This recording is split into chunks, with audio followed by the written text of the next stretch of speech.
6 പവന്റെ സ്വർണ്ണാഭരണങ്ങൾ കവർന്ന 2 പേരെ പൂയപ്പള്ളി പോലീസ് അറസ്റ്റ് ചെയ്തു. പൂയപ്പള്ളി സ്വദേശികളായ 47 വയസ്സുള്ള പാച്ചൻ എന്ന് വിളിക്കുന്ന ബിജു, 50 വയസ്സുള്ള ബാബു എന്നിവരാണ് പിടിയിലായത്. വിദേശ മലയാളിയായ ചെങ്കളം പുളിമൂട്ടിൽ വീട്ടിൽ PC ബാബുവിന്റെ 4.5 പവൻ തൂക്കമുള്ള സ്വർണ്ണമാലയും 1.5 പവന്റെ മോതിരവുമാണ് മോഷണം പോയത്. പ്രവാസിയായ ബാബു വീട്ടിൽ ഒറ്റയ്ക്കായിരുന്ന ദിവസം കുളിക്കുന്നതിനായി സ്വർണ്ണാഭരണങ്ങൾ ഒരു കിണറിന്റെ കെട്ടിന് മുകളിൽ വെച്ചിട്ട് വീടിന് പുറത്തുള്ള കുളിമുറിയിൽ കുളിക്കാൻ കയറി. പിന്നീട് ഇദ്ദേഹം സ്വർണ്ണാഭരണങ്ങൾ ധരിക്കാൻ മറന്നുപോയി. അതിനുശേഷം PC ബാബു ഗൾഫിലേക്ക് മടങ്ങിപ്പോകുകയും ചെയ്തു. സ്വർണ്ണാഭരണങ്ങൾ കാണാതായതിനെ തുടർന്ന് സ്വർണ്ണാഭരണങ്ങൾ നഷ്ടപ്പെട്ടതായി പോലീസ് സ്റ്റേഷനിൽ പരാതി നൽകി.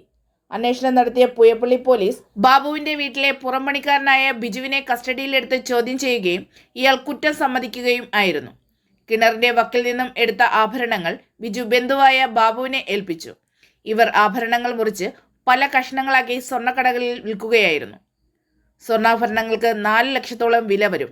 ആഭരണങ്ങൾ വിറ്റുകിട്ടിയ പൈസ ഉപയോഗിച്ച് ഒരു പോത്തിനെയും മൊബൈൽ ഫോണും വാങ്ങുകയും ബാക്കി തുക വിവിധ ആവശ്യങ്ങൾക്കായി ചെലവഴിക്കുകയും ചെയ്തു.